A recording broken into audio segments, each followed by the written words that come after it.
Mỗi kênh đánh có sức ép từ lớn hoặc lớn, anh em nghe nhé. Quá căng.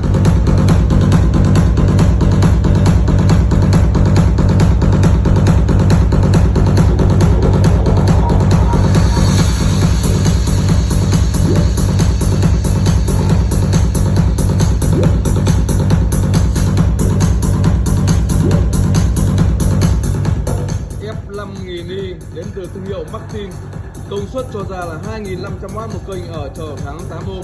Mỗi một kênh đánh một quả xúc ép hoặc mỗi kênh đánh một cặp. Đó, một cặp full 40 các bác nhá, với cái giá cực kỳ tốt cho anh em.